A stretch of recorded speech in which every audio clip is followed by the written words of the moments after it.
So let's go. Okay, so we'll start the meeting here. So I'm Brian Lantz. Most of you know that. More importantly, this is Keisha's billboard. That's going to be going up. One of several. This is going to be what it looks like. Remember Uncle Sam Wants You? Remember from World War II? Selling bonds, U.S. government, Liberty bonds. So Keisha Rogers, she wants you, unbought, unbossed. I'm fighting for you. So this is that's a good way to start off the meeting here, I think. Compliments to the artist. Compliments of the artist. Was that Ian? Did you put that? Yes, Ian. Okay, Ian Overton put that together. All right, so those will be going up in the city. 2 or 3 of them, I guess, right? Okay, so, and I know there's yard signs on their way, and at the end, we're going to show a video. Keisha and, was it with Alicia? Alicia Saratani? Yes. Have put together a 7-minute video. Keisha against Al. Keisha Rogers versus Al Green. And so greedy Al Green. Okay. So we're going to show that at the conclusion here. So okay, so moving along, might as well put up the second one there. Go on to the next. All right, the Treaty of Westphalia. 1648. All right. We really had a set of developments this week that really put the potential for a new Treaty of Westphalia, or a Westphalian approach, front and center. And I'm referring to what occurred at the United Nations in particular, but also occurring around it and out of prior developments. One of the most important elements feeding into this is Trump's declassification order, which I think everybody here knows about, declassifying massive documents, the FISA warrant, or at least major pages of that, for Carter Page, the FISA application for surveillance of the administration, the Trump administration, and before that, the Trump campaign. That's going to be made public. That's in the works. I'm not getting into the details of that here, but the declassification of these documents is going to be the further erosion of the whole Russiagate mime and the escalation of Muellergate. So that's underway, and that, of course, begins to free Trump up to do the kinds of things that can be done. Let's see, go on to the next, I think.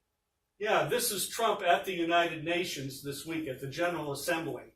While the U.S. media was twisting a single solitary moment in that presentation, Trump was actually delivering a really quite remarkable statement of his intentions and the intentions of our nation.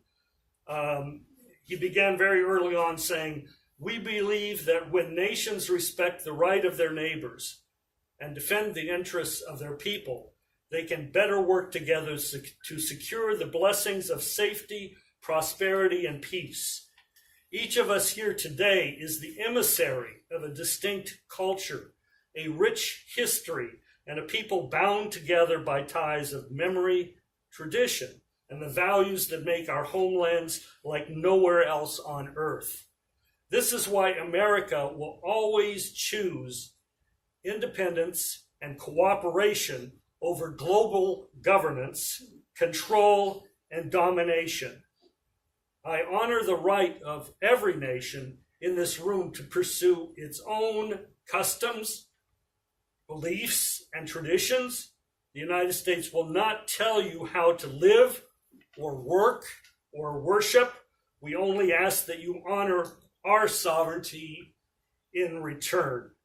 So he continues in that vein, but he turns very quickly to the negotiations on the Korean Peninsula between North and South Korea, that this is one of his engagements that expresses this approach that he's taken. He slams the ICC, the so-called International Criminal Court, which has no, has no validity, as he said, something we've made a point of all along, and the African nations have clearly made that point as well, many others as well, that we're not going to fund it. The U.S. doesn't even recognize it. We're not even part of it. And he used that as an example of these globalized institutions that have failed the world. The response to his speech was also remarkable. There's obviously problems with his speech, but I'm leaving that aside because it's more important to really paint the thrust of what Trump is doing here. It really underscores why he's under attack from the British Empire. The response from China is reflected in Global Times, which is a English language newspaper, comes out in English language version. It's supported by military elements in China, defense and so forth. They editorialized in response in part, surely there are positive aspects as Trump emphasized the idea of national sovereignty in his UN speech. Historically, the concept of sovereignty and equality among nations was born at the same time in the Peace of Westphalia, a peace treaty that first introduced and assured the equality of national sovereignty. Nowadays, the indivisibility of sovereignty and equality bears crucial meaning to the world. And it continues from there, but I'll just leave it at that, just to give you a sense. China is very open to this approach. Wang Yi, the foreign minister of China, who spoke also at the United Nations General Assembly on behalf of China, called win-win, as we know from the Belt and Road Initiative. The win-win approach is the call of our times. He called for a return to healthy and stable development of U.S.-China affairs.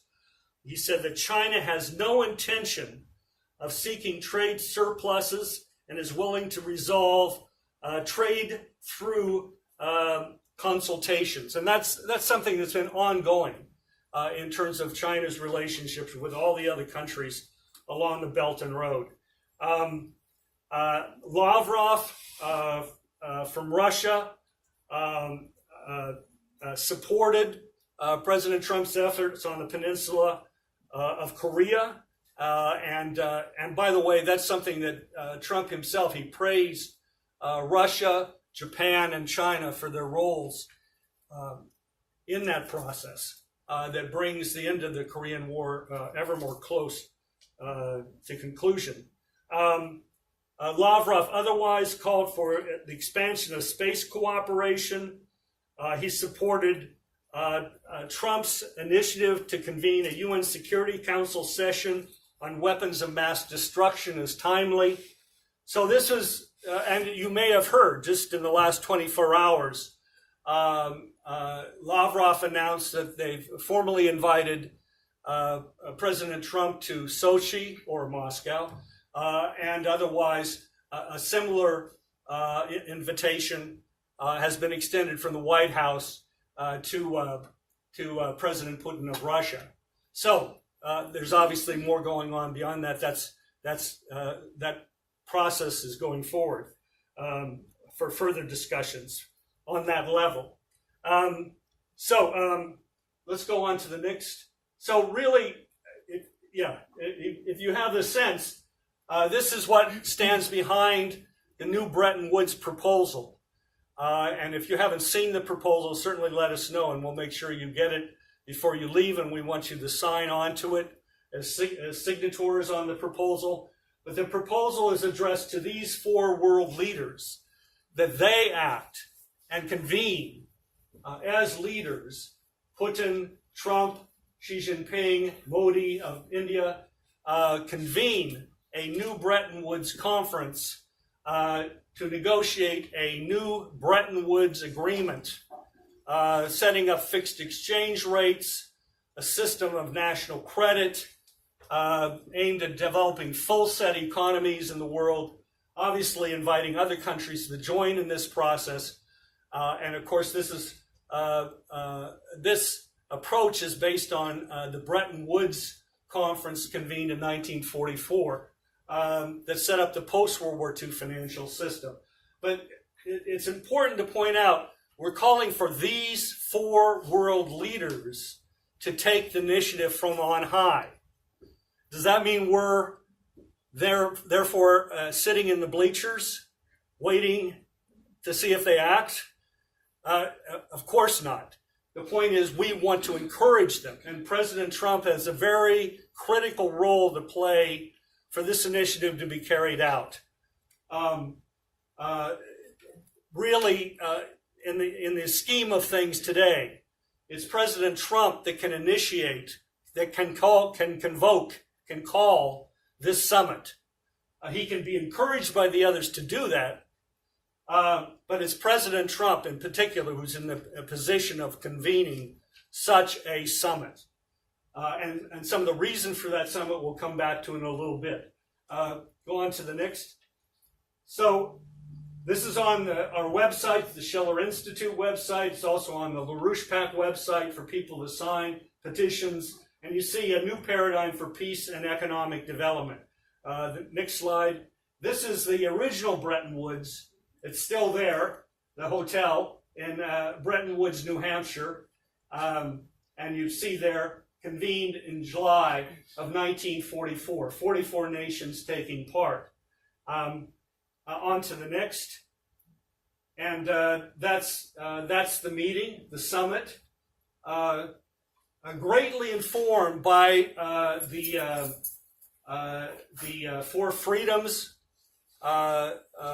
perspective of President Franklin Delano Roosevelt, informed by the good neighbor policy that had been initiated starting in the 1930s in Central and South America with countries such as Brazil, Mexico, and others, where they already began the discussions of an international development bank, or Inter-American Bank as it was called at that time. Many of the concepts that then came forward later in terms of the Bretton Woods architecture that Roosevelt and his team were proposing were worked out in those earlier negotiations and collaboration that went on between the United States, Central America, South American countries during World War II. Go on to the next. And we convened in 1988 our own Bretton Woods conference. To Mr. LaRouche's right is Fred Wills, the former ambassador of Guyana to the United Nations, who had made the call for a new just world economic order in the 1970s. And Helga Zepp LaRouche, Mr. LaRouche's wife, is there on the left. So we've... That was 1988? This was 1988. January 1988. So, on to the next. And we're just going to kind of roll through some of these. And, of course, now, today, we're spearheading this effort with Keisha's campaign for Congress here in the 9th District, who is putting the new Bretton Woods proposal and its content of great projects forward at the very heart of her campaigning, addressing this in a not just bipartisan, but above partisan approach is in the U.S. national interest. And as well as endorsing Keisha's campaign, go on to the next, LaRouche is also supporting Ron Wazorik's campaign up there in South Dakota. You have Lynn there is holding Ron Wazorik's campaign brochure. This was taken a few months back. So we're on board on this. We're together on this. And these campaigns let's see. Yeah. Well, let's go on. Let's just go on here. All right.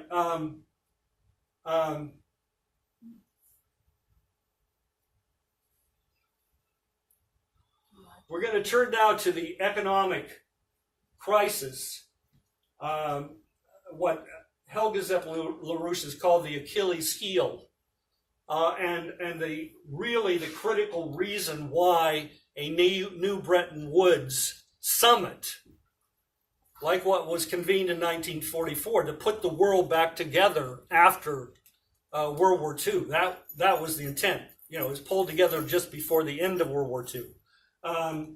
And so here's the start.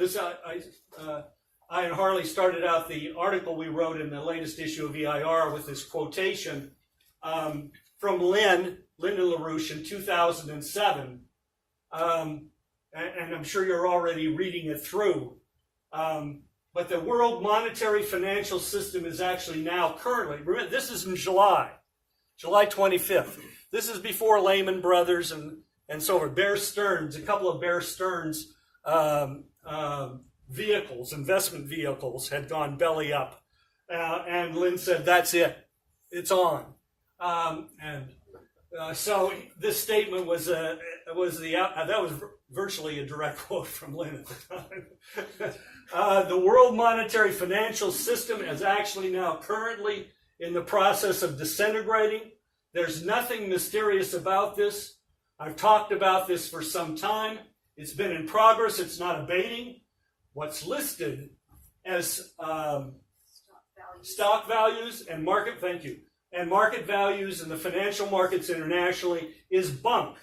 These are purely fictitious beliefs. There's no truth to it. The fakery is enormous. There is no possibility of a non-collapse of the present financial system. None. It's finished. Now, the present financial system cannot continue to exist under any circumstances, under any presidency, under any leadership. Only a fundamental and sudden change in the world monetary financial system will prevent a general, immediate, chain reaction type of collapse. And of course, that's what we saw happen.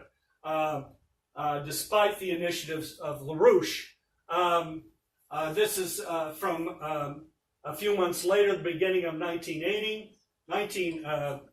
2008 rather.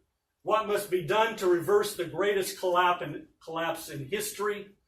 Lynn had put forward the Homeowners and Bank Protection Act at that time. Note that it's both homeowners and bank protection. It would have frozen mortgages. It would have ultimately written them down. It would have kept the bank's doors open. It would begin the carrying out of a reorganization of the U.S. banking system and provided billions of dollars of credit into the real economy of the United States to restart the U.S. economy. That was initiated. Numbers of governors, state legislators around the country endorsed the proposal, but it was blocked by Wall Street and the City of London on Capitol Hill. Going forward, we're going to be talking some about the financials, the financial side of the current crisis. But I wanted to emphasize that this is not about, algorithms, financial algorithms. It's not about money. It's about human lives. It's about the future of humanity. Africa is going to have, which has a population now of 1.2 or so billion people, is going to have well over 2.5 billion people within the next 20, 25 years. The Belt and Road Initiative, as I think most of you know, has extended to Africa now with rail projects, schools, roads, highways, sanitation, and so forth. All of that is beginning to be built up. That's something the U.S. could be collaborating with and exporting to. On the lower picture, some of you may recognize this because this is from Sunnyside, right here in Houston, which is another reflection of this same crisis much, much closer to home. But the solution is there's only one solution, and it solves both. Moving on to the next is just an example. Some of you have heard about the railroad that's been built in Kenya from the coast to the capital. This is the overall plan for building across Africa, the first transcontinental African railroad when it's completed. And other portions of it are being built, what will link into it from Nigeria and so on and so forth. Move on to the next. Okay, so this then is another closer to home reflection. I raised this the other day and just in a conversation, and people overheard it when I mentioned it, and people in the room were unaware of it. And you may be unaware of it. As of this year, as of right now, with the new school year, all Houston Independent School District students, as it says there, are eligible for free meals, breakfast, lunch, and dinner, at all schools, Houston Independent School District schools. Breakfast, lunch, and dinner. And dinner. Wow. Okay. The reason for that is because even last year, over 80% of the students qualified for because they were under the poverty level. 80% officially. How do you determine the poverty level? I'm not. I'm sorry, never mind. They live on less than you do. And so this year, it was just decided, and it's being funded by the federal government. It was decided to just give free meals to everybody. That was simpler. Plus, you were not putting kids and their parents in the position of trying to apply to get into a program. I.e., applying, saying I'm poor, and being degraded in the process, and the kids being embarrassed, by getting in line to get their lunches with a coupon or a card or whatever. Right. However, so they just changed it across the board. But this is how poor. This is the entire school district. Wow. of Houston, Texas. What do they expect for the dinner? The kids are going to go home and then come back for dinner at 6 o'clock? They can get dinner before they leave, after sports, whatever. I'm not trying to be the expert on this. Okay. I'm just making a point here. Yeah, I understand. Thank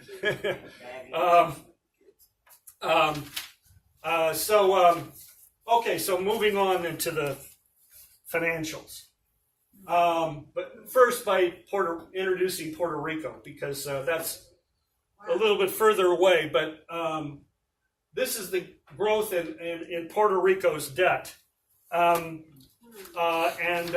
running up. That's only up to 2014, and this goes more to the point of why underlying it all, Puerto Rico has not recovered from the hurricane. That is the in-depth devastation of the economy of Puerto Rico and the lack of development, economic development. But let me also just quote the Ghanan president at the United Nations General Assembly, Nana Akufo-Addo. When he addressed the General Assembly, he stressed that Ghana, he said, we are taking a different path by forging relations with China. And then he addressed the critics who have been warning of a debt trap, that China is just trying to get African nations into debt traps and so on and so forth. And he stated, utilizing the example of what the British did in China at the turn of the 20th century, the British and Allied colonial powers.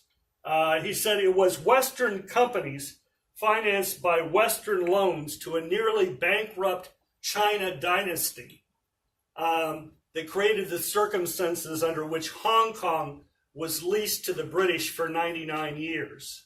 And the rest, as the saying goes, is history. And that's very much the Puerto Rico story, but it's also the story of Sunnyside. Let's go on. Sunnyside in Houston, Texas. This is just from the other day. Another recession looming. This is the Wall Street Journal, Martin Feldstein. 10 years after the Great Recession, that's how they keep trying to downplay what actually began back in 2007, 2008. Another great, long, deep downturn may soon roil the U.S. economy, and so on and so forth. The next one. Global debt hits a new record at $247 trillion. This is, I believe, CNBC. Yes. The debt to GDP ratio has exceeded 318%. So on and so forth. In other words, the mass media, right? This is now out in the mass media. Maybe you've stopped listening to the mass media because you didn't want to be driven crazy or whatever. But this is out there. Go ahead with the next.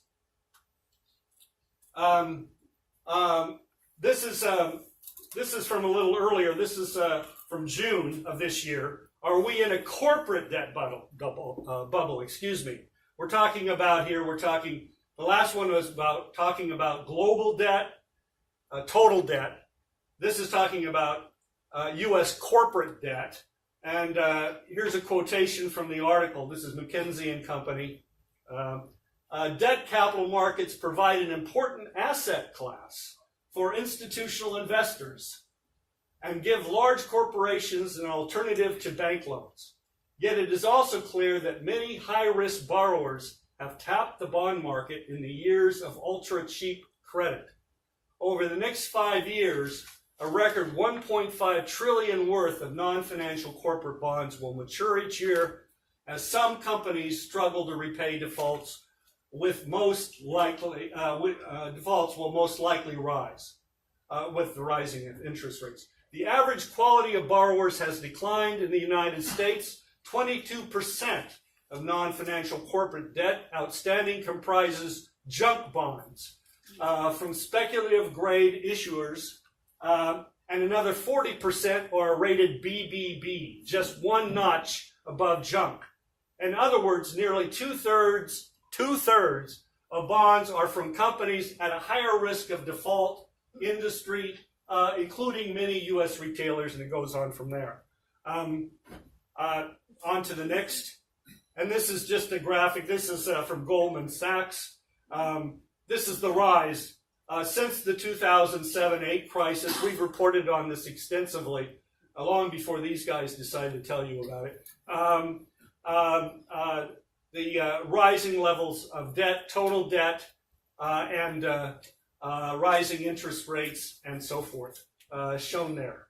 The falling interest rates, the rising debt, you get the picture. So on to the next. Now what's really going on, and this is what Lynn was addressing, and what still has to be addressed, we're at a critical point again in the what Lynn defined as this triple curve, a collapse function. And many of you know this, so I'm going to keep this brief again. Most importantly, at the bottom is the collapse of physical economic input-output. What you're looking at is a timeline, as if going linearly, as if you could do that through time, from the past to the present to the future. And this is the collapse of physical output, input-output elements, market baskets. And that's what you see in Sunnyside. And that's what we've seen around the world, and would see even more if it was not for the Belt and Road Initiative. On the other side, there it's in gold. On the other side of the line, the timeline, you have the growth of financial aggregates, which is in burgundy. That's the debt, financial aggregates. It's also the derivatives market, which these other characters are not even telling you about. It's there in the background. But but they're not even mentioning it. And those financial aggregates continue to soar. The forms have changed, and global derivatives have shrunk due to something called financial compression. They've managed ways to try to manage the total amount of financial derivatives. But the financial aggregates in totality can only be supported by a growth of printing press money. That's the growth of monetary aggregates. And as pointed out there, the critical juncture is where monetary aggregates, the printing press operation, exceeds the rate at which financial aggregates are being created. Go on to the next. This is just another way of looking at this in terms of derivatives themselves. This is utilizing the official figures, in this case, over-the-counter derivatives as recognized by the Bank of International Settlements. The actual amount of derivatives is not known because much of it occurs in the shadow banking system. What's all that falls under that, which is a very hodgepodge bunch of stuff. Banks create vehicles, and you don't know what all those vehicles are doing, and the bank regulators don't know what all those vehicles are doing. So they're also engaged in derivatives, products, swaps, and so forth. So the conservative estimate that we've used in the past is that you've got to double or triple that amount to have an approximation of what the total derivatives market actually is, which has been sitting around $1.2 quadrillion for some time, and it's not even clear that that's accurate. But you see the derivatives compared to these other categories, compared to U.S. GDP way over there. I think U.S. GDP is now officially 19 trillion, so that dates these figures here a little bit. But anyway, you get, by comparison, you get the idea. This is all bets. This is all bets. This is all a bunch of financial operations, companies, and so forth, engaged in making bets. The debt that's being talked about in terms of the corporate debt a moment ago in McKinsey and Company, or even the global financial debt that's reached, what was it, 249 trillion officially, but who's counting? That's merely the detonator on the actual derivatives financial bubble. Go on to the next. And this is another way of looking at it. Money supply, the global GDP, which is now up to about 75 trillion, and there's a lot of fluff in that. But then up to 100 trillion, which is roughly currently the value of all world stocks and bond markets. But then the derivatives is when you're really getting to talk about the whole package. So go on to the next. Brian, if you look at that, where would be like physical production, let's say, in that thing there? Could you get no, I'm not. Just financial. okay. In terms of real value, Yeah. physical value, Yeah. I couldn't Yeah. Okay, just guesstimate a figure. I mean, that's the most important feature. Go on to the next. Okay. This is what this is basically what's occurred since 2008 financial crash. This is what Lynn forecast would happen. The printing press, the QE, right? Quantitative easing. The central banks have pumped $20+ trillion in pure printing press operations. That's the central banks of Japan, the United States, United Kingdom, and who else am I forgetting about? But anyway, European Union, European Central Bank. So the monetary aggregates have continued to grow. Most of it digital. It's not cash in terms of greenbacks or something. And financial aggregates turned downward, perhaps not that sharply. This was a forecast by Lynn. But that's what occurred. But the physical economic collapse has continued outside of the Belt and Road environment. So I hope that's useful. Go on to the next. Is that now, or is it going to be? Is that's what's occurred since 2008. Go back to the last one, just so we jumped off a cliff. So 2008 to the present, roughly. Oh, okay. Okay. All right. I'm sorry. But then this was done as a forecast, roughly. A heuristic drawing of a forecast. They're making it gradual though, like the blue line, it's gradually going down, or is it? Well, look at the opioid epidemic, suicide rates. Look at the fact that our entire school district has to feed kids so that they're awake in the classroom and can study. Well, I'm saying that blue line. So that really the line means to pass because it's okay. It's the way it's drawn, because it's drawn right there on the parallel to that 2008 ball there, and so it's plummeted down.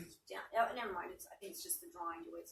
Because did they perceive, like in 1980, that it was all going down, or was that a sudden drop in 2008 when all those mortgage-backed security things crashed? Oh, it was a sudden drop. So there was a sudden wipeout. Drawn on that map. I mean, Lehman Brothers had it was a 360,000 or whatever positions in derivatives when they went under in 2008. Okay. Yeah, 10 years ago this month. Huh? So Isn't that measuring the rate of change? That's not the absolute. Well, yeah, that's the rate of.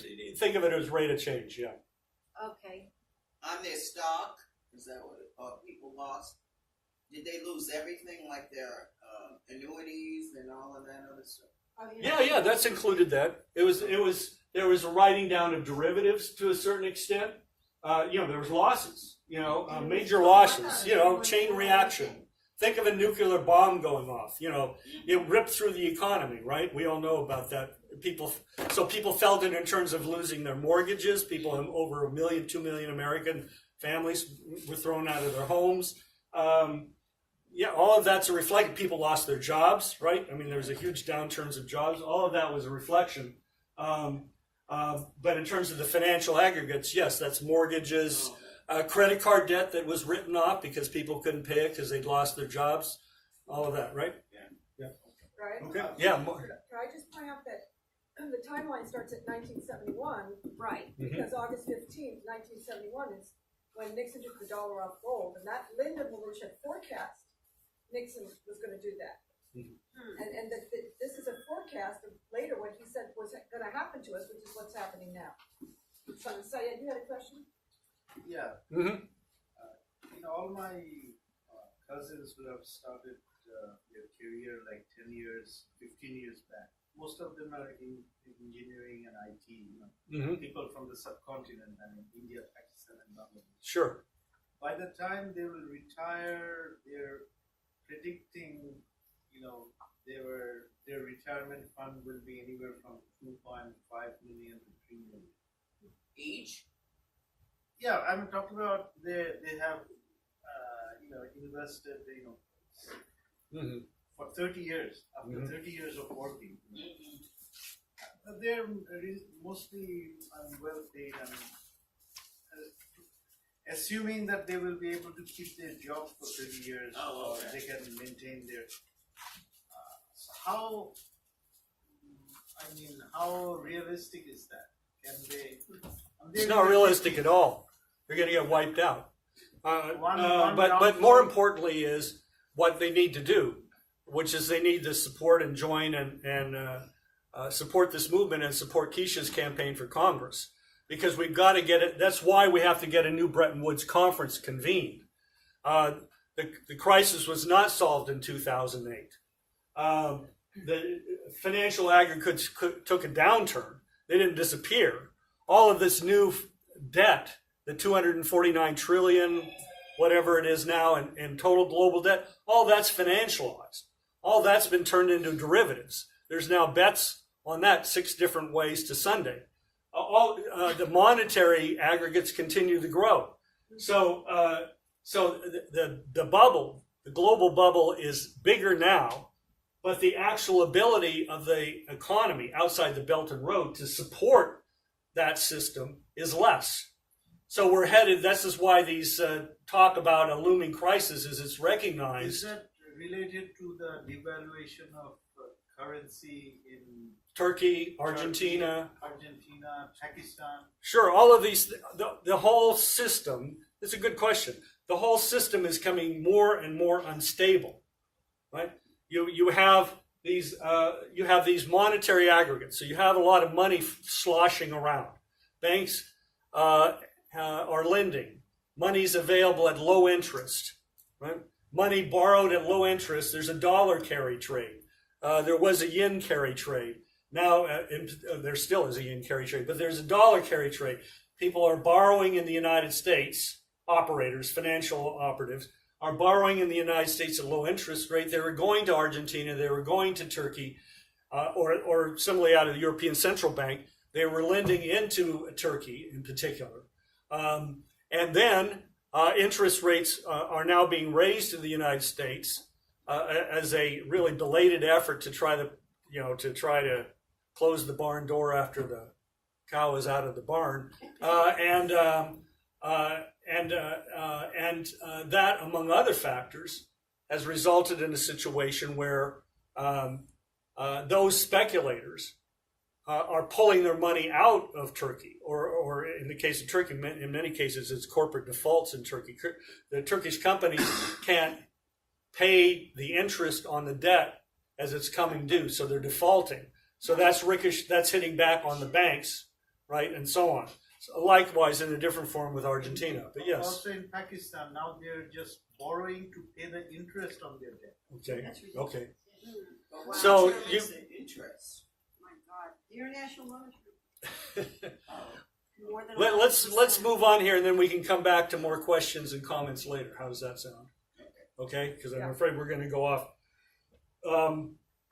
in a lot of different directions that are useful. So the steps to be taken are these 4. These are the 4 laws, as Len calls them, the 4 initiatives that have to be taken as a package to reorganize the economy of not just the United States, but simultaneously in collaboration through a new Bretton Woods summit, a global, functioning global system. Glass-Steagall, which is bank separation. That's the separation of commercial banking, again, from so-called investment banking. That is the law that was put in place in 1933 and was the law up until 1999 in the United States, Glass-Steagall. That means that commercial banks cannot lend for speculation. What's fed the financial aggregates, derivatives and so forth, the growth of that bubble, was that suddenly not only were the savings and loan looted and bankrupted, that's another story, but then they moved on to the commercial banks. The commercial banks, with 1999 and the changes there, the entire deposit base of commercial banks became available for speculative investment. Every commercial banking house set up its own trading floors, right? Or they collaborated with others that were more experienced, to invest in those trading floors and their financial activities. And so the money that you put into your Wells Fargo or B of A account doesn't sit around here in Houston and get invested, on Main Street or in U.S. industry. Virtually all of it goes into speculation. Because Glass-Steagall was repealed, but FDIC still stands behind deposits, the U.S. government and the FDIC in particular stand behind those commercial banks that now have all their money, invested in a ticking bomb. And this is what led to the bailout in 2008, was they tried to bail the damn thing out.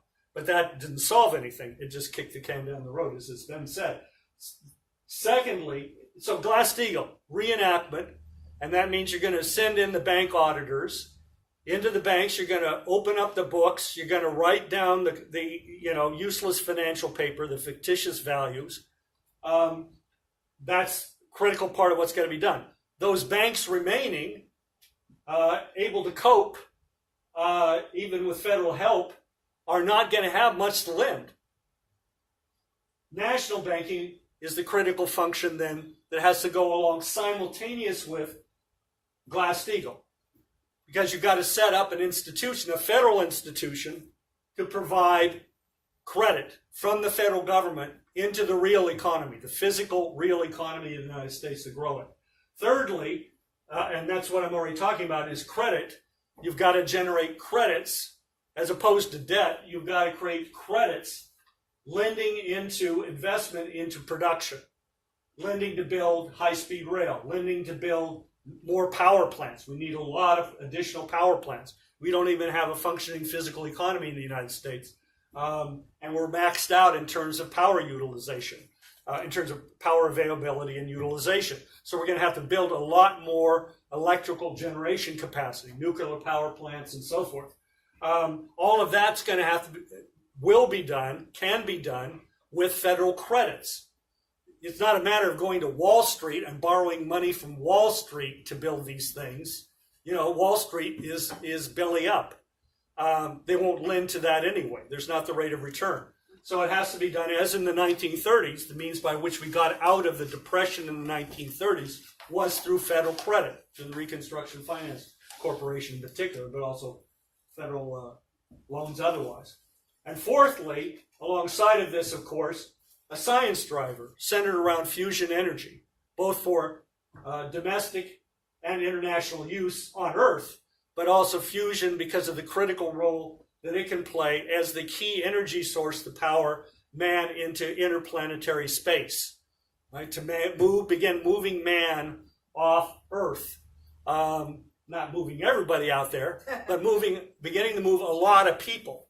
Not at the cost of 500,000 per person or 2 million per person, in terms of, or $1 billion per person. Or, Musk has his wacko figures. I mean, look at what's happening in Tesla.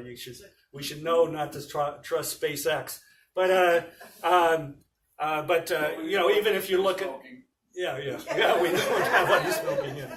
But also NASA has its figure. I mean, the costs are, out of this world. So we have to bring those costs way down. We have to, and it fundamentally comes down to we have to have a new energy source for space travel and space colonization. But that will pay off. That will be a science driver for the U.S. economy, as NASA was in the 1960s, as the original work on nuclear power was back in the 40s. Those are the four. But I would just emphasize at this point, positively, that all of this proceeds from a single unity. And that's what Lyndon LaRouche wants us to really wrap our minds around, which is, these are not 1, 2, 3, 4, and you check them off. It's that, what are they all based on? The center, at the center of this is man. Man as a creative being, that every man and woman, is a potential genius. That it's the development, and it has always been the development of the creative powers of our people that has powered our economic development. From Alexander Hamilton, from the founding of the nation. That's been and understood as such, that was the fundamental source of wealth. So it was the development. That's why we have public school systems. That's why we built a national highway system. That's why we, a power system for the country as a whole. We used different mechanisms and so on, but the point was we had to lift the entire population up to achieve the kind of levels of productivity that would allow our continued development. So placing man at the center is a complete shift. You know, as I think most of you recognize, that's a complete shift from today, where each human being you are literally told that you are a Hobbesian beast. You know, your decisions are avoid pain, seek pleasure, and that's how you know. Just stick to that, buddy, and things will work out. Don't try to mess around with the big picture. Don't try to think that you can shape the course of history, and so we're saying that is indeed what got us into this. This is a Hobbesian, you know, self-destructive frenzy that's been going on, most recently shown in the Kavanaugh hearings.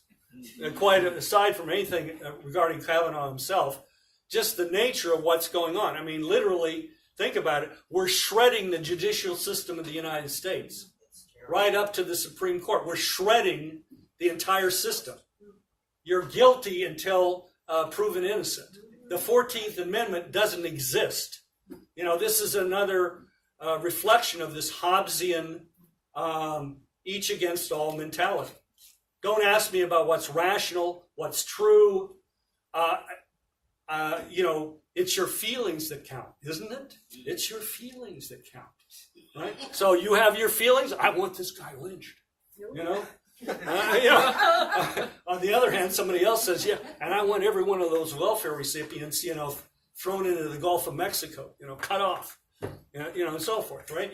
These are all. This is this Hobbesian. This is not humanity. This is not you as a human being. This is what they're trying to say. This is what we're making you. So this is a total transformation, a total break with that.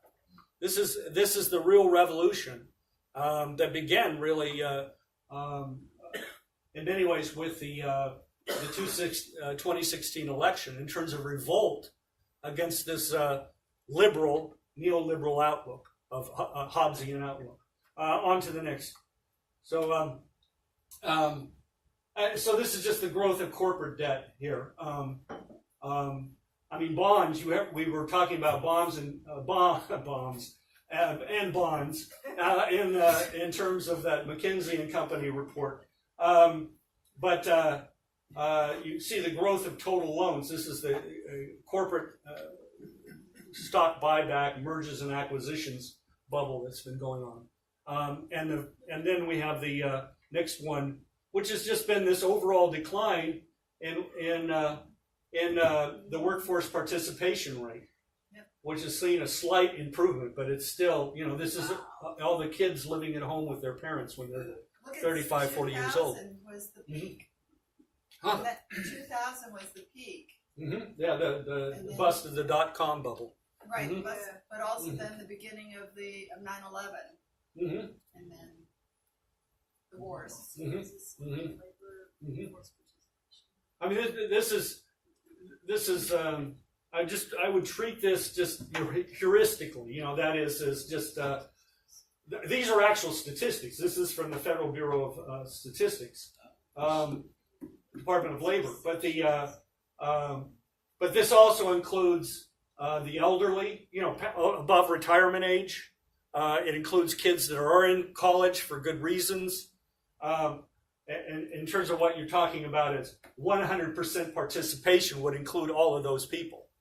So all of those people aren't going to be in the working force, you know, at any given moment in time. But nonetheless, the plummeting of workforce participation is what's really significant here. Why is it so low in the 1960s? It's because women were, you know, I mean, today we're assuming all the women part of the workforce. Maybe back in the 60s they didn't believe that or something. Right. Well, no, because It women. goes down in 55 or something. There's a Yeah, that makes sense. The the post-World War II baby boomer period. Right. Okay. Mothers were at home. We got to have a lot more mothers at home in the future, you know. You didn't get paid. But that means you got to pay the workforce more. Anyway, so yes, that's I think that's true. So okay, so the belt. So the approach, 4 laws, a new Bretton Woods negotiation process, leading to the development of mankind as a whole. Here shown in terms of infrastructure, in terms of land bridge corridors, of rail development. You're not even talking here about maritime transportation and so forth. But still, nonetheless, this is where we want to be moving, and we want the United States integrated into this. And you go to the next one. People are familiar, I think, with this. You know, this is what a high-speed rail system would look like in the United States, as developed by Hal Cooper. In terms of this is again just a sketch, but it's along the actual corridors and utilizing many of the highway corridors that currently exist, the meridians between the line highway and the highways. And then to the land bridge itself, I think people have all seen pictures like this. Since you're here and you've run into us, you've met us, and you've been in a dialogue with us to varying degrees. This is at least the outlines of what the Belt and Road Initiative, launched in 2013, looks like in terms of its major corridors of development, including very extensively in Africa.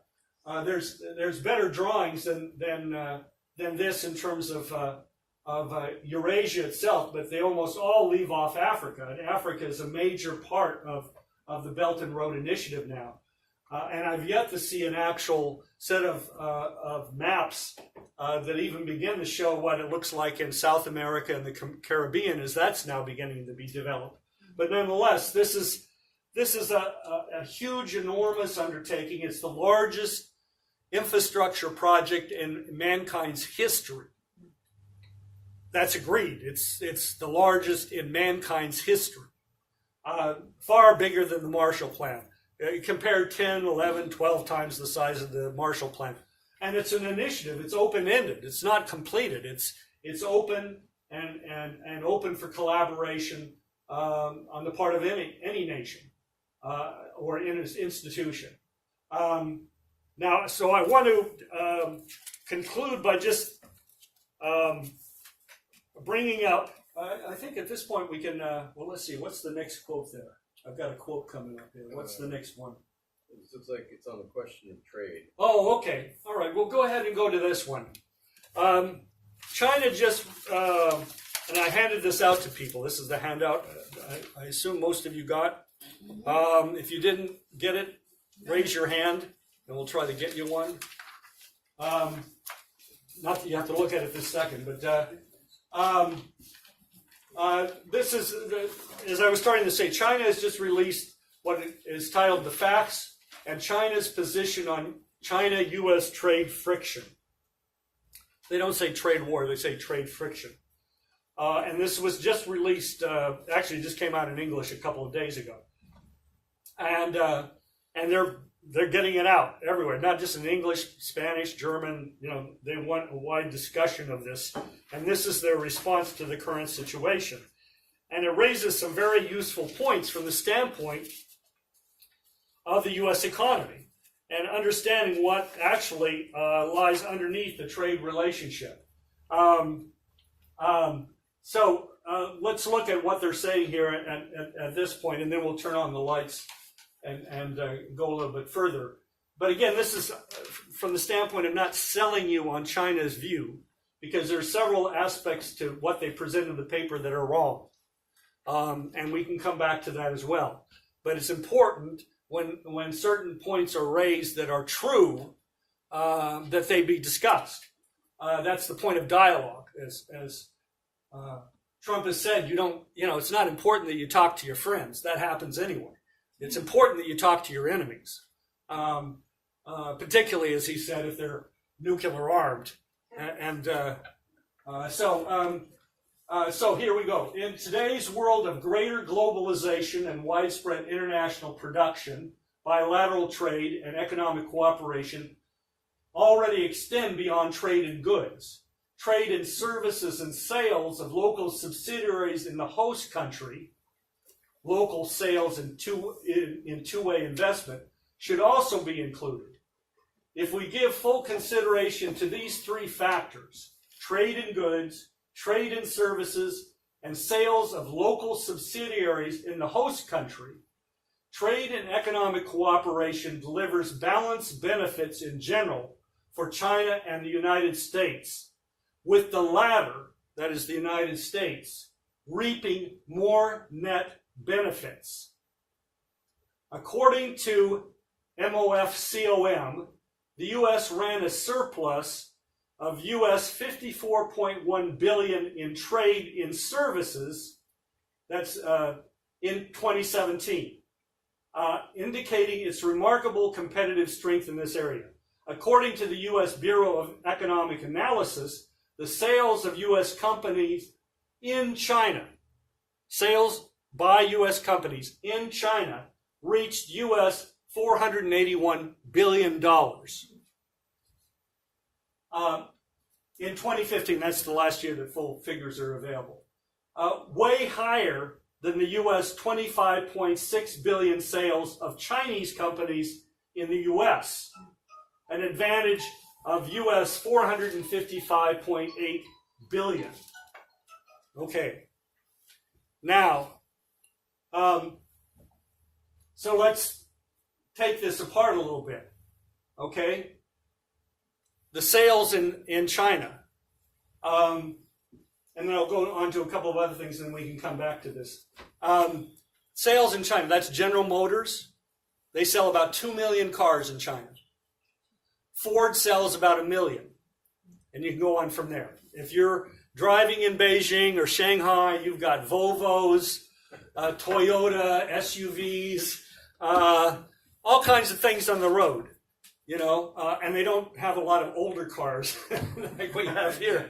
Because they were all driving bicycles not long ago. That's right. Yeah. That's right. Okay? And those cars are largely produced in China. Okay? So where do the profits go? Well, they go to Ford and General Motors. They go to the companies, right? That's rightful. And they make their money. And for many companies, China is a bigger market today than the United States is for them in terms of sales. Right? So that's some of what you're talking about. Okay, so then I'll give you another example here. I'm just opening this up just so I get the figures right. They're just kind of fun. The iPhone 7. Okay? You don't like them. I can't afford it. Okay. All right. The iPhones are produced in China. Yes. Okay? Give me a couple of things. What do you think China gets for each iPhone, or Chinese companies get for each iPhone they produce in China? You know, that they manufacture, $10 process. Close. That's close. I think that That's may cool. be actually a little bit above. And Yeah. An iPhone 7 sells here for what? In the US? 700. Okay. 600. Okay. They get $5.96 for manufacturing, and they get $2.50 for the battery. You know, there's one Chinese company that produces batteries for the iPhone 7, and they get $2.50 for every battery they sell to Apple. Okay. Now, yeah, the parts come in from South Korea and Taiwan and elsewhere. You know, the what is it? Liquid display. Maybe I'm even behind the times. Whatever they call the display part of it, the processor and so forth. The software all comes in from abroad, right? Touchscreen. Okay, there we go. It comes in, and that's all supplied to the Chinese manufacturers, who then manufacture, or the word sometimes is used, process. They process these parts, and they turn out the iPhone. Okay, and for that they get a total between various Chinese companies is $8.50 per phone. Okay, the total cost of the phone leaving China, total with all these parts coming in from the other countries, is a total of something like $247. Okay, and then you get an idea of what the markup is on an iPhone. Huge. And that goes to Apple, right? And Apple, of course, uses that money to hire people to open showrooms and stores and advertising and maintenance, and whatever, so there's people here that end up getting employed. But anyway, but you see my point. Now, think of that in terms of the trade deficit. Every one of those phones, in terms of the trade deficit, is contributing $247 plus to the trade deficit between the United States and China. But China is only getting $8.50 out of that phone. Taiwan, South Korea, wherever the components are being made, that's contributed value added to that phone, right? That went into it. They're not part of the deficit. They don't have an additional trade deficit from every one of those iPhones. China's the one that's got the deficit, or the surplus, so-called surplus, right? Oh, China's got this huge surplus. We've got this deficit with China. No, you don't have a deficit with China, right? They're just the go-between. They're just the pass-through. But so if you put together, Deutsche Bank actually came out with a study of this back in June. I'm not saying that it's perfect or anything like that, but just for an estimate, they said if you put together what U.S. companies are producing in China, for the Chinese market, you put that together with what the U.S. is getting from its own sales to China, which is not insignificant. What is a couple $100 billion a year? Plus the services that we're selling to China every year in various forms, that all told, the U.S. has a net positive trade balance with China of about $20 billion a year. So I'm saying all this because it just shows you, how completely misleading the whole idea of the U.S.-China trade deficit problem is. But also it should show a window, or begin to open up a window to how it could be solved. It's not, there's many other aspects to the situation. China's, as a percentage of GDP, China's exports have been falling since around 2008, since the financial crash, but as a percentage of GDP.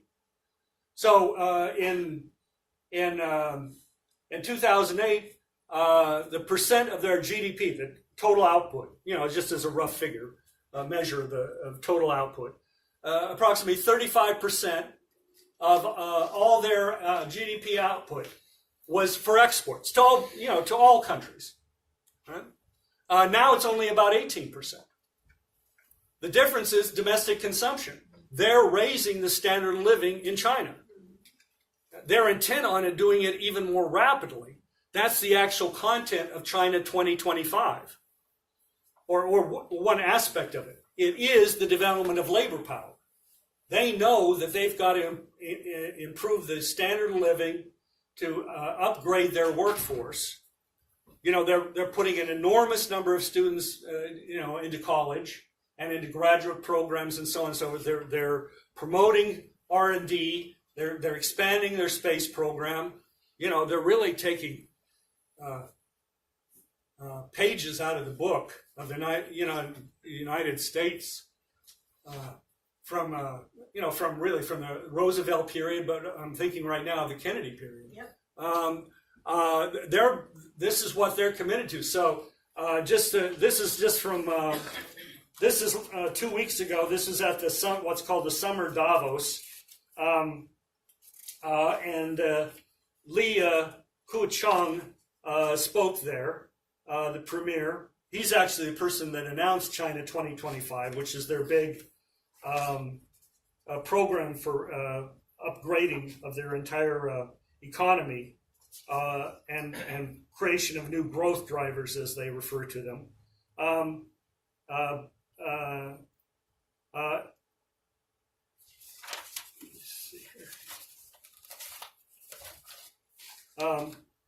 This is just I'm sorry for the delay. This is just a one sentence quote. Given that consumption has now become the primary driver of China's economic growth, we need to increase household incomes through multiple channels to expand the spending power of our consumers. Okay, that's how it's translated. So China is not interested in being the exporter to the entire world. They're not out to eat our lunch. You know, that's not their intention. They're already shifting. They have the Belt and Road. They're already moving lower productivity, low wage, low skill jobs out of China because, frankly, it can't be done there anymore. The wage levels and cost of materials and so forth are going up, and so this is already being shipped out along the Belt and Road. You know, these jobs, these factories and so on, steel, manufacturing, shoes in Ethiopia. I mean, you name it. And they then will climb as well. So, I mean, it's not shipping it there because they're going to be stuck producing these things. It's that this is a process by which, you're bootstrapping the whole world economy. That's what they have in mind. Maybe I should just stop there and open it up. Just one other aspect to this. Foreign direct investment. China's stealing all our knowledge. Maybe I should just, they impose these conditions and so on and so forth. Well, foreign direct investment, okay, they're stealing from us. Oh, well, in 2017, what's the largest source of foreign direct investment in China? Hong Kong. 47.7% of all foreign direct investment into China is from Hong Kong. That's followed by number 2, Singapore, number 3, Taiwan, followed by South Korea, followed by Japan, and then comes the United States. We're right ahead of the Netherlands. Okay? So they are, if they're they're stealing everybody else's lunch. Maybe, I don't know. That's not the point. The point is that the world is a much different and more fascinating place, than this kind of two-dimensional us against them shootout at the OK Corral, kind of way it's presented. And it's got to be sorted out. Now, think about a new Bretton Woods. Well, it's crazy. So who's paying for all these iPhones being imported from China, at 247 and then doubled in price or more? Who's actually paying for that? Well, Americans are paying for some of it. All these other imports, garments, shoes, machinery. Machinery is at the top and has been at the top of Chinese exports to the United States for a long, long, long time. Who's paying for all this? Well, as pointed out by the Chinese themselves, the U.S. trade deficit is essentially contributed by the utilization of excess savings of other countries to maintain the level of consumption beyond its own production capacity. I mean, this is a crazy world. So the debt of the United States, all these other countries, right, are lending into the U.S. This is the debt bubble particularly U.S. government bonds, but other forms as well. But on top of that is the financialization of the whole world economy. You have a world think about I'm jumping here around, and I hope you follow the threads. Maybe I'm assuming more than and you can ask questions. Maybe I'm assuming more that you know more than you know in terms of some of these aspects. You take so-called global supply chains. An increase of tariffs against China or Europe or Canada will disrupt global supply chains. Well, and this will disrupt as well global value chains. That's where a train of different companies in different countries contribute to an output of a given good, right? That's a value chain. Each one is value added right along the way or whatever. Well, think about it. Every time a good or service moves from one country to another, it's financialized under a regime of floating exchange rates, right? Marcia mentioned 1971. The dollar went off the gold standard. That meant that as a result, over the next few years, currencies started floating against each other, right? The dollar and then other currencies. So from moment to moment, these values change. Currencies change. So who plays in the currency markets? The City of London, Wall Street, etc. The City of London is the center of derivatives trading today in the world. It's the center of global derivatives trading. So every one of these goods moving from country to country, it's got to be insured on a ship. It's probably by Lloyd's or some other company out of London. It's got to be it's the currencies. You got to move out of the peso into the dollar. Maybe you're going to Deutschmark eventually, but the dollar is the accepted medium of exchange. Up until recently, now that's becoming a little more ambiguous, but nonetheless, the point is that you've got to move out of your currency, or the good has to be moved and transferred into another currency form, right? And so these so-called global chains are financialized chains. It's another aspect of this. So Bretton Woods, in launching a fixed exchange rate system, is immediately aborting that whole insane process. You're locking in currencies within, relatively within fixed limits. They can fluctuate some. Countries can obviously moderate some. Even under the original Bretton Woods, so-called developing countries had more leeway on exchange controls and currency valuations vis-a-vis the dollar than more advanced sector countries. So you can build all these kind of things in to make it, give everybody a little flexibility where it's needed. But the point is, you're getting the speculators out of there. You're just moving them out of the picture.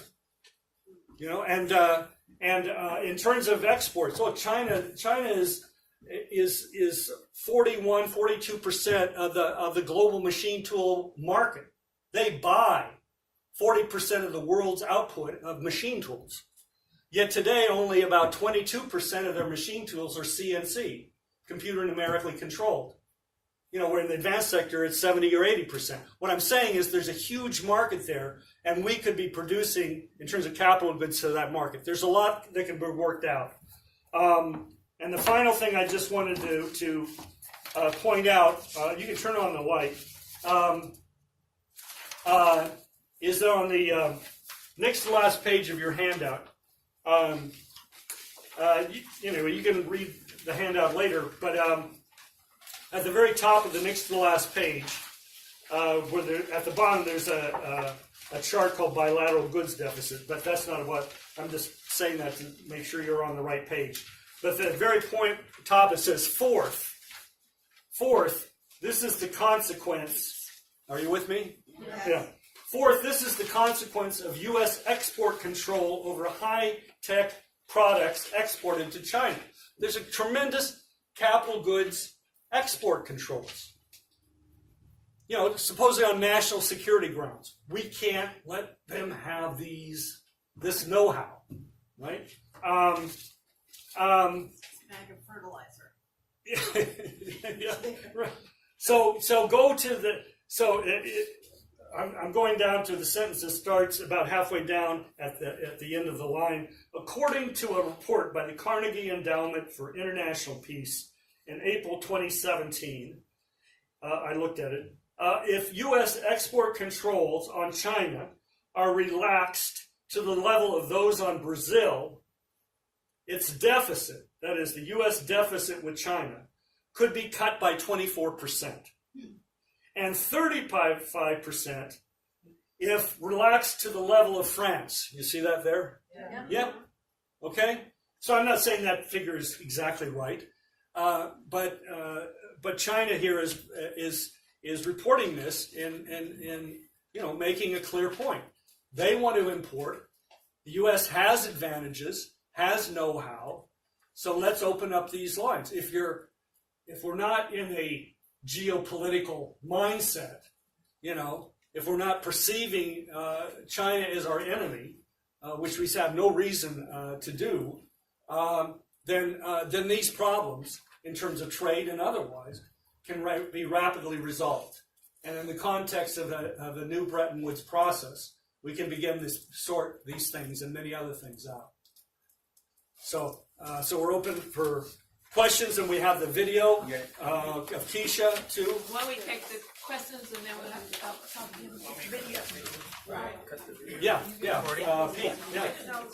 I think one way you have to think about that is that the process of the Belt and Road is actually a never-ending process, because the emission of new technology and science in the areas that don't have it is going to create the basis for growth in the advanced sector on newer technology, which is going to constantly have to flow. And at some point, the nations of the world will be constantly making contributions to that process and having it spread anywhere in the world it needs to. Yeah. Or the universe, right. But it's a never-ending process. So what the Chinese have done is not simply say, okay, here's how we're going to develop, and then stop. But they've created a system that allows mankind to collaborate with itself for development. And I think that's important to think about it in that way. The other thing I wanted to ask about is something much very simple. What is this? When we talk about foreign direct investment, we're talking about some fund that loans money into China. That would be foreign direct investment. Well, it can be in the form of joint ventures. It'd be like with General Motors. Yeah, that's a factory. Yeah, they're doing it in a partnership with a Chinese company. That's a foreign direct. That's one example. That's an example of a joint venture, right? So But it can also be a wholly owned foreign firm setting up shop in China, which the Chinese are opening up the doors to that much more broadly. It could be, it could be it could be a research company, a joint project. There's also, I mean, keep in mind, as I said, well, maybe I didn't say it here, but from the start, they started reform and opening up. That's 1978 with Deng Xiaoping, and within 2 years, I think it was in 1980 that the first special investment zone was created down there in the Pearl River Delta, and so it began then. Virtually all the money for 2 decades, was all out of Asia. It was Chinese diaspora investing back into mainland China from Taiwan it could be anywhere, Malaysia, the United States, whatever. But it was because they knew China. They spoke the language. They knew the culture, right? I mean, remember, this is right after the Cultural Revolution. Companies weren't not exactly excited about jumping into China. They didn't know what was going to happen next.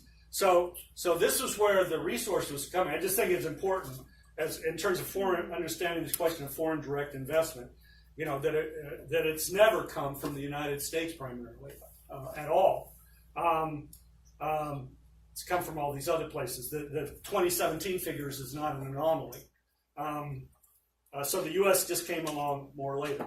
So foreign direct investment can take all these different forms. It's not that it's a fund that invests for you.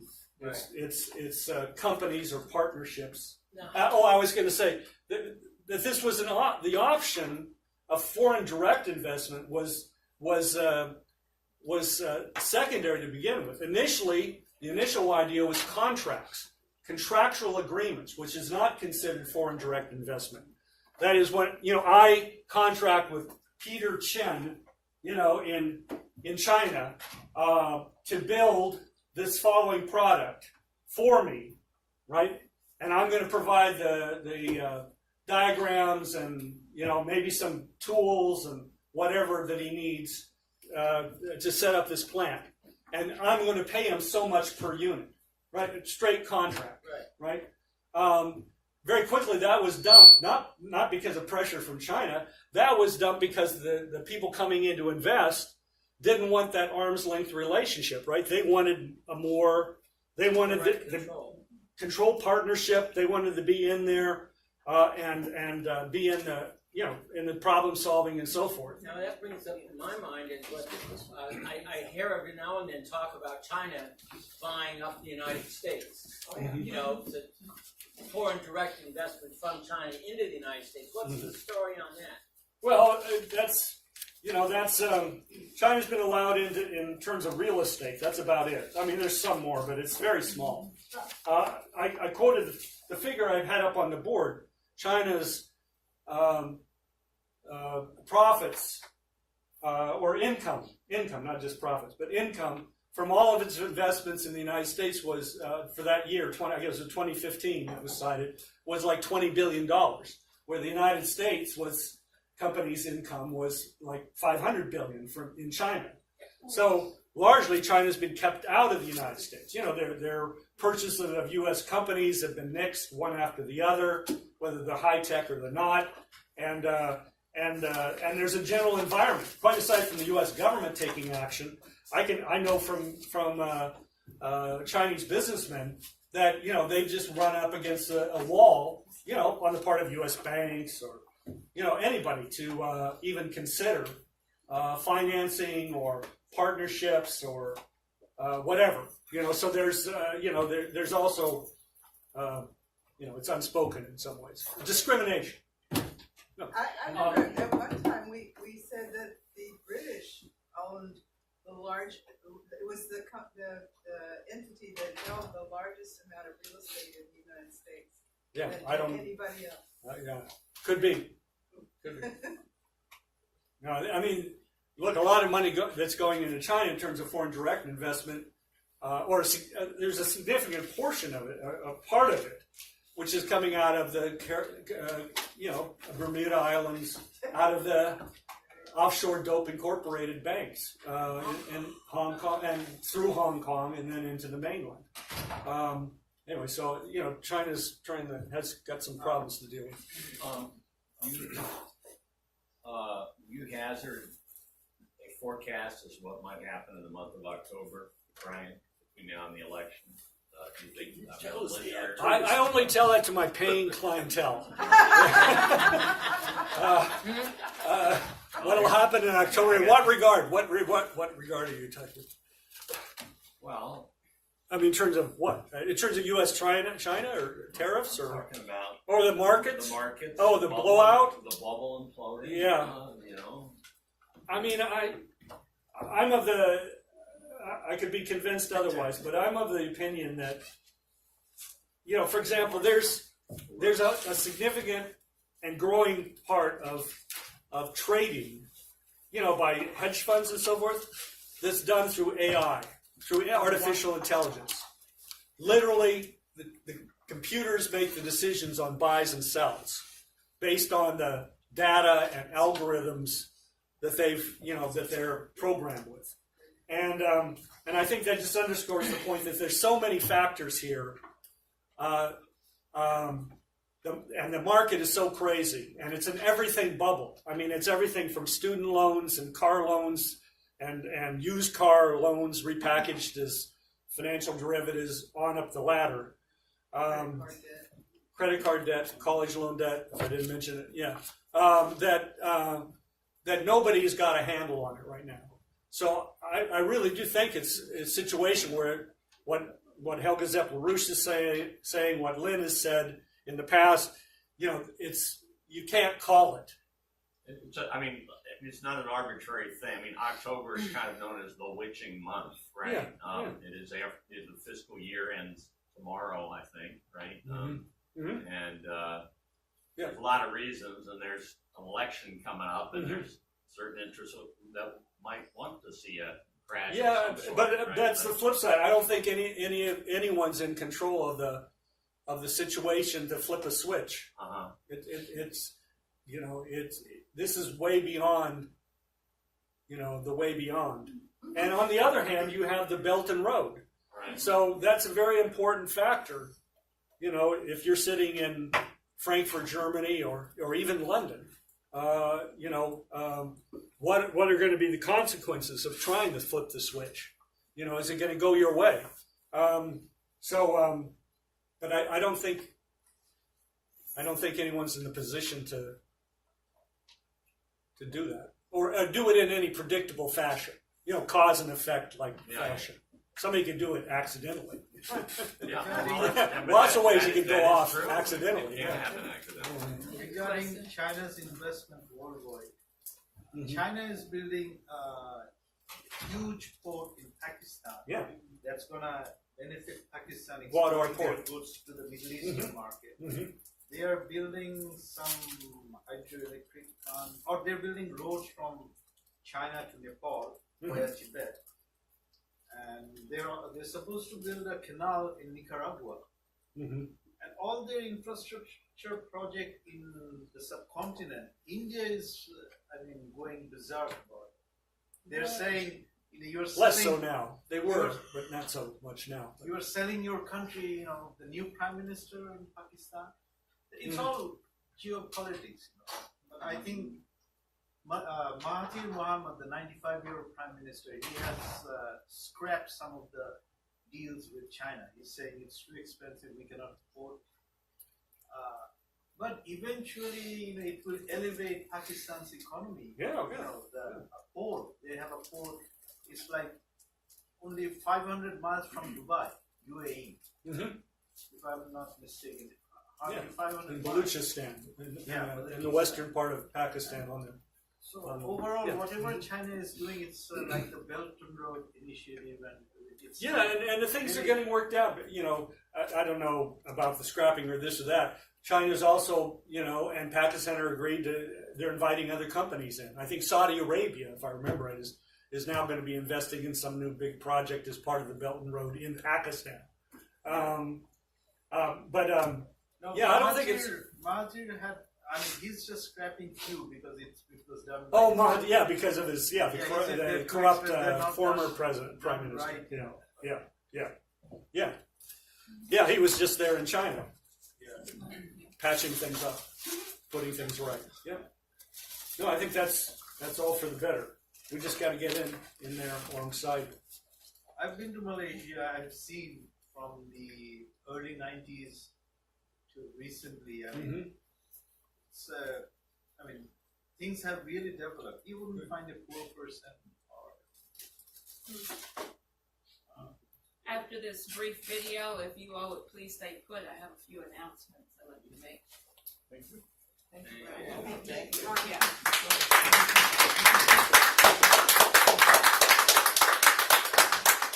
Hi everyone, this is Keisha Rogers, and I'm running for Congress in the 9th Congressional District of Texas to defeat greedy Al Green. As you might know, Al Green has led the impeachment crusade against Donald Trump since early 2017. I think the current coup against the duly elected president, Donald Trump, is occurring because he cannot be controlled by the Washington political establishment or the international oligarchs and bankers they answer to. I've asked my friends to review for you what Al Green says about impeaching Donald Trump and how dangerous and incompatible his rhetoric is with the very principles of our Constitution itself. On May 17, 2017, Al Green grabbed national headlines when he took to the floor of the House and called for the impeachment of Donald Trump. Mr. Speaker, our democracy is at risk. Mr. Speaker, this offense has occurred before our very eyes. It is perspicuous. It is easy to understand. Mr. Speaker, we are talking about a president who fired the FBI director who was investigating the president for his connections to Russian involvement in the president's election. Citing obstruction of justice, Greedy Al accused the president of interfering with the witch hunt known as Russiagate when Trump fired FBI head James Comey earlier that month. However, even when Democrats admitted that it is the president's prerogative to hire and fire his intelligence chiefs, Al knew he needed a plan B.